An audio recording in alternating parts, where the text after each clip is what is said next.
Hey guys, what's up? It's Charlie here, and today we're going to be looking at 12 people who had one job and failed. So there are some pretty easy jobs that people do in the world, but it seems that some people can't even do the most simple tasks you can imagine. These are some people who failed hilariously and it was caught on camera. But before we get into it, do not fail to press the subscribe button and the notification bell too. Coming in at number 10 we have yellow lines. If you look on the side of most roads, you'll see those two yellow lines. In the UK, they basically mean you can't park there. I don't know if other countries have these and if they do what they mean there. But anyway, in most UK roads, you'll have these two yellow lines saying do not park. Now you're probably thinking it's a pretty easy job to spray those two yellow lines up a street. But as you can see in this picture, the painters weren't sure how to get around an obstacle. And that obstacle just happened to be a big Land Rover parked right on their street. Maybe these guys are just dopes, or maybe they were annoyed seeing as the guy parked there where he shouldn't have. Either way, they decided to use the yellow lines over this guy's car. This only really works if the guy stays parked there, because as soon as he leaves, that area will not have any yellow lines. I feel kind of bad for this guy, seeing as there were no yellow lines before, so he didn't know not to park there. This kind of looks like that abstract Banksy art, except way more annoying for the guy who owns the car. I don't even know who messed up more here, the guys who drew those lines or the guy who owns the car. Next up is back to school. So we all know that terrible moment as kids when your mom says, let's go back to school shopping. It's where you have to walk around Target or a clothing store for hours on end picking out new school supplies. Now in my day it was stuff like pencils, pens, but nowadays they seem to have changed things. As you can see under this back to school section, there's a ton of knives. Now I assume this was just an unfortunate placement, but considering the stuff that's been going on down in some schools recently, I wouldn't be doing this. Yeah, chances are someone got fired that day. I just hope no parents are as dopey as the guy who put this sign up and really bought their kid a knife to go to school with. Hey, I didn't like algebra either, but that is going way too far. Next up, we have named and shamed. If you turn on your local news, you'll likely see some guy getting locked up for something. It'll be some guy who's committed a crime and now he's being publicly named and shamed with his mugshot. Well, that's exactly what happened to one person on something called 11 News in the USA. This guy had apparently injured a dentist.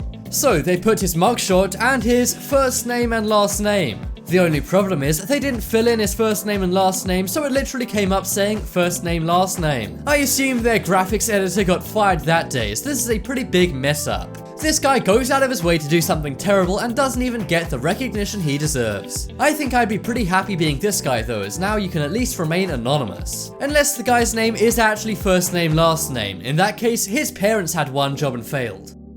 Next up is yearbook. So I'm sure all of you guys have had a yearbook from your middle school, high school, or your college. Sometimes people like to mess with the yearbook by doing a dumb face or a funny quote. But if you look at the bottom half of this yearbook, it all seems pretty normal, right? Well, if you look at the line above, you'll notice something very strange. Yeah, it seems Ben Keiser looks a lot like Teresa Kennedy. Okay, but really, there must have been some error and the editor of this yearbook really did mess up. I'm assuming the man is actually called Ben. And if that's the case, then I feel very sorry for Teresa. Who knows, maybe she appears somewhere else in this yearbook. Or maybe she's not even in it, and when she looks back at her yearbook in 10 years, she'll be shaking her head. Next up is floating phone. So what could be worse than dropping your phone in a lake, river, or swimming pool and it floating right to the bottom? You're likely never gonna get the phone back if that happens. Well, that's why one company made something called the floating phone. This phone is $129 and apparently floats on water. If you don't believe them, just look at this sign. But if you look down to the fish tank to see their own proof, you can see they busted their own myth. It seems this phone does not float as it's sunk right to the bottom of this fish tank. Maybe the phone only floats when it's charged up or something. Either way, this is not a good advertisement and I hope this store changes it right away. Next up is irony cookie. So many people love going to Chinese restaurants, not just for the food and atmosphere, but also for the fortune cookies. Not only do they taste pretty nice, they also come with a fun fortune. Now granted, a lot of the time they're just corny phrases. But it seems the fortune cookie maker had one job and failed when it comes to this fortune cookie. As you can see, the fortune is on the outside of the cookie. The whole point is that you break the cookie and get the fortune, but this ruins the fun. And to make things even more ironic, it said the job is well done. But clearly their job is not well done, seeing as the fortune is not even inside the cookie. Next up, we have third place. Do you guys get annoyed by all those participation medals and trophies you get nowadays? It used to be you just get first place, but now everyone gets a medal. Well, here's one rank I really have not ever heard of. As you can see, this medal says thirst place. Yeah, instead of writing third, they actually messed up and wrote thirst. Maybe this medal is really just like a big slap in the face saying you did not do well. But it's pretty funny that people giving out awards can't even write the awards properly.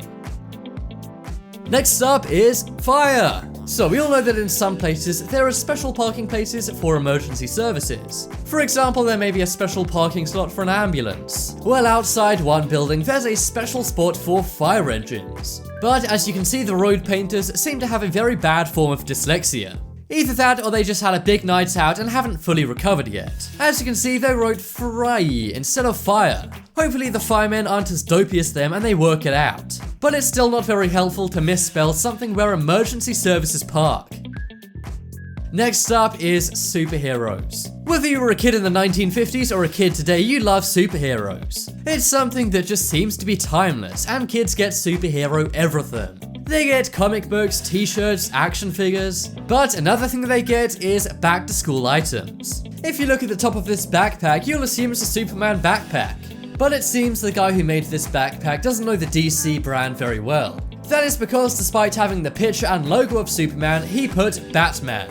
That's right, the text on this bag says Batman while the image is Superman. At least they're both from the DC brand, but I mean, come on. What about this guy looks like a bat? Either way, I'm sure someone's aunt bought them this and they were very upset.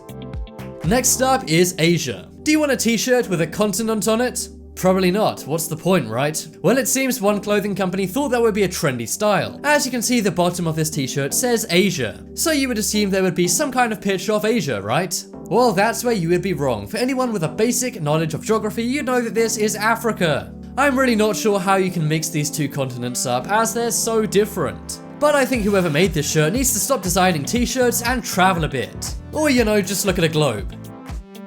Check out the poll in the top right corner to vote for the funniest person who had one job but failed miserably. I think it's the person who made the yearbook, as that is too funny. If you guys want more amazing videos, check out my second channel. There'll be a link to that on screen in a moment. But as always, thanks for watching. Check out some more videos on screen right now. Leave a like if you enjoyed, and if you haven't already, what are you waiting for? Subscribe to Top 10s.